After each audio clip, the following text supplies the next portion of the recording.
কাশ্মীরে যে সাম্প্রতিক হামলা হলো তারপর থেকে ভারত পাকিস্তানের মধ্যে উত্তেজনাটা আবার বেশ সামনে চলে এসেছে। পরিস্থিতিটা আবারও একটু গরম। তো আজকের এই আলোচনায় আমরা একটু বোঝার চেষ্টা করব এই দুটো দেশের সামরিক শক্তি আসলে কেমন, কার কোথায় অবস্থান। হ্যাঁ, একটা তুলনামূলক চিত্র দেখা যাক বিভিন্ন সংস্থার তথ্যের ভিত্তিতে। আমাদের আলোচনার ভিত্তি কিন্তু বিবিসি নিউজ বাংলার একটা প্রতিবেদন। ওরা গ্লোবাল ফায়ার পাওয়ার, Stockholm piece research institute SIPRI এর মতো তথ্য ব্যবহার করেছে। হ্যাঁ, বেশ নির্ভরযোগ্য সোর্স।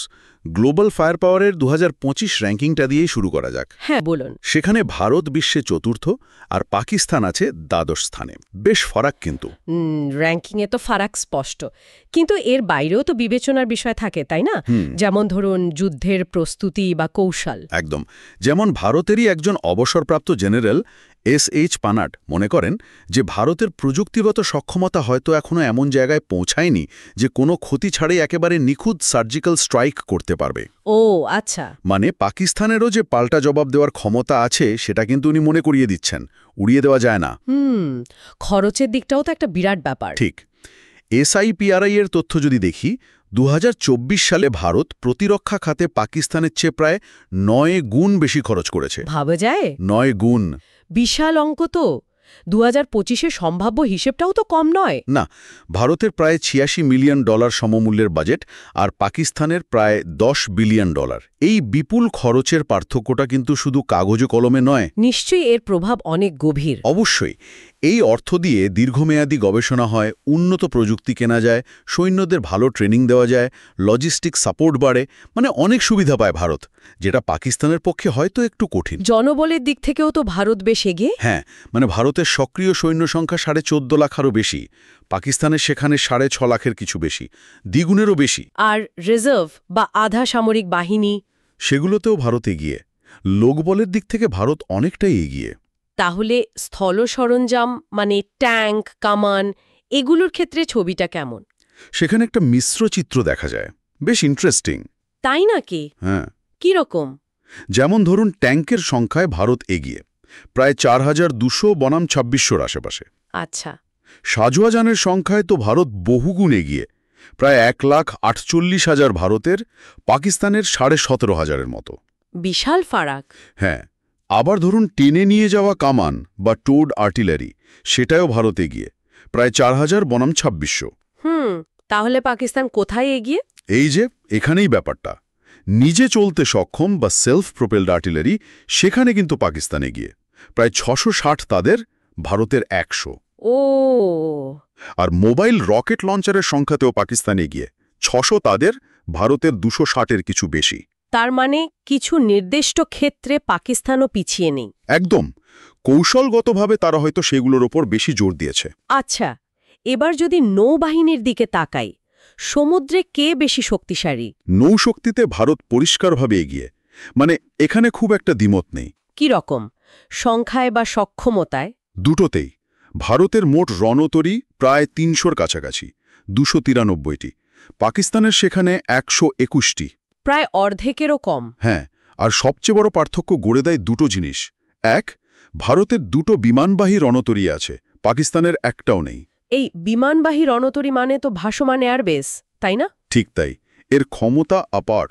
দ্বিতীয়ত, ভারতের 13টা ডেস্ট্রয়ার আছে, এগুলো খুব শক্তিশালী যুদ্ধজাহাজ, পাকিস্তানের এটাও নেই। আচ্ছা, অন্যান্য জাহাজ যেমন ফ্রিগেট, সাবমেরিন? সেগুলোতেও ভারত সংখ্যায় এগিয়ে, ফ্রিগেট, সাবমেরিন, করভেট, টহল জাহাজ, প্রায় সব ক্যাটেগরিতেই। নৌশক্তিতে ভারতের আধিপত্য স্পষ্ট। বেশ, তাহলে এবার আকাশ শক্তি বা এয়ারফোর্সের কথায় আসি। এখানেও ভারতের পাল্লা ভারী। ভারতের মোট স্কোয়াড্রন সংখ্যা 31, পাকিস্তানের 11। এটাও তো বড় পার্থক্য। হ্যাঁ, মোট বিমানের সংখ্যা যদি দেখেন, ভারতের প্রায় 2200-র বেশি, পাকিস্তানের প্রায় 1400। যুদ্ধ বিমান আর বোমারু বিমানের সংখ্যাতেও ভারত এগিয়ে, ভারতের মোট প্রায় 770, পাকিস্তানের 500-র কাছাকাছি। ভারতের হাতে তো রাফায়েলের মতো অত্যাধুনিক বিমানও আছে। ঠিক, রাফায়েল একটা বড় ফ্যাক্টর, কারণ এটা পারমাণবিক অস্ত্র বহন করতে পারে। পাকিস্তানের মূল শক্তি হল আমেরিকার F-16 আর চীনের সাথে যৌথভাবে বানানো JF-17। আচ্ছা, অন্যান্য বিমান যেমন পরিবহন বা প্রশিক্ষণের জন্য? সেগুলোতেও ভারত এগিয়ে। পরিবহন বিমান, ট্রেনিং এয়ারক্রাফট, আকাশে তেল ভরার জন্য রিফিউলিং ট্যাঙ্কার, অ্যাটাক হেলিকপ্টার সবেতেই সংখ্যা বেশি ভারতের। আর এয়ারবেস? সক্রিয় বিমান ঘাঁটির সংখ্যাও ভারতের অনেক বেশি, প্রায় ৩১১টা, পাকিস্তানের ১১৬টা। মানে পরিকাঠামোতেও ভারত এগিয়ে। এবার একটু অন্যদিকে যাই, পারমাণবিক অস্ত্রের মতো সংবেদনশীল বিষয়ে এখানে পরিস্থিতি কেমন?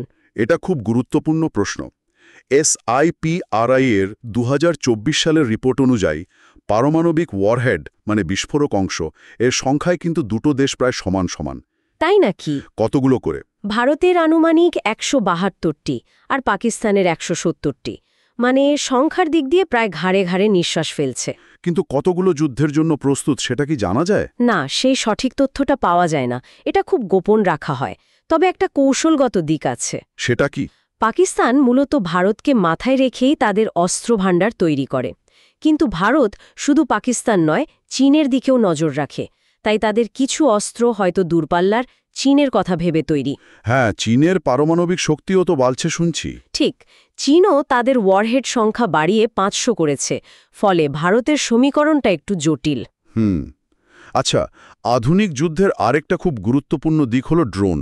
একদম, ড্রোন টেকনোলজিতে দুটো দেশই এখন খুব জোর দিচ্ছে। নিজেরা বানাচ্ছে, বিদেশ থেকেও কিনছে। কি কাজে লাগছে এগুলো মূলত? নজরদারি, গোয়েন্দাগিরি আর অবশ্যই হামলা চালানোর কাজে। ভারত তো সম্প্রতি আমেরিকার থেকে প্রিডেটর ড্রোন কেনার চুক্তি করেছে। হ্যাঁ, $3.5 বিলিয়ন ৩১টা MQ-9B প্রিডেটর ড্রোন। এটা বেশ বড় একটা ডিল। এগুলো খুব উন্নত মানের ড্রোন। আর পাকিস্তান, তাদের ড্রোনের ভাণ্ডার কেমন? পাকিস্তানের নিজস্ব তৈরি ড্রোন আছে, যেমন শাহপার, বুরাক, উকাব। এগুলো তারা নিজেরা ব্যবহার করে, রপ্তানিও করে। ও, এছাড়া তারা তুরস্ক থেকে বেরাক্তার, চীন, জার্মানি, ইতালি থেকেও বিভিন্ন ধরনের ড্রোন সংগ্রহ করেছে। একজন বিশ্লেষক বিবিসিকে বলছিলেন পাকিস্তানের ড্রোনের সংগ্রহে বেশ বৈচিত্র্য আছে। বৈচিত্র্য মানে? বিভিন্ন ধরনের? হ্যাঁ, মানে বিভিন্ন মডেল, বিভিন্ন ক্ষমতা, বিভিন্ন কাজের জন্য ড্রোন। সেটা নাকি তাদের একটা বাড়তি সুবিধা দিতে পারে। বেশ ইন্টারেস্টিং। তাহলে সব মিলিয়ে যদি একটা সারসংক্ষেপ টানি, হ্যাঁ, মানে প্রচলিত সামরিক সরঞ্জাম, সৈন্য সংখ্যা আর বিশেষ করে প্রতিরক্ষা খরচের দিক থেকে দেখলে ভারত বেশ খানিকটা এগিয়ে। বিশেষ করে নৌবাহিনী আর বিমান বাহিনীতে তাদের অবস্থান খুবই শক্তিশালী। ঠিক। তবে পাকিস্তানও কিন্তু কিছু নির্দিষ্ট ক্ষেত্রে, যেমন ওই সেলফ প্রপেলড আর্টিলারি বা মোবাইল রকেট লঞ্চারে পিছিয়ে নেই, বরং এগিয়ে। আর পারমাণবিক ওয়ারহেডের সংখ্যায় তো প্রায় সমান সমান। তাই শুধু সংখ্যা দিয়ে পুরো ছবিটা বোঝা মুশকিল। একদম, এখানেই হয়তো শেষ প্রশ্নটা আসে। এই যে সংখ্যার হিসেব, এর বাইরেও তো অনেক কিছু থাকে, তাই না? অবশ্যই। আজকের দিনে যুদ্ধের ফলাফল কি শুধু ট্যাঙ্ক বা বিমানের সংখ্যা দিয়ে নির্ধারিত হয়? আমার তো মনে হয় না। তাহলে কিসের ভূমিকা বেশি? প্রযুক্তির গুণগত মান। ধরুন, কার ড্রোন কতটা উন্নত, কার সাইবার যুদ্ধের ক্ষমতা কেমন, মহাকাশ প্রযুক্তি কে কতটা ব্যবহার করতে পারছে, এই বিষয়গুলো হয়তো আগামী দিনে অনেক বেশি গুরুত্বপূর্ণ হয়ে উঠবে। তার মানে ভবিষ্যতের সংঘাতে এই অত্যাধুনিক প্রযুক্তিগুলোই হয়তো প্রচলিত শক্তির ভারসাম্যকে অনেকটাই বদলে দিতে পারে। আমার তো তাই মনে হয়। এই দিকগুলো নিয়ে আরও গভীর বিশ্লেষণ দরকার। সংখ্যাটা একটা দিক মাত্র, পুরো ছবিটা নয়।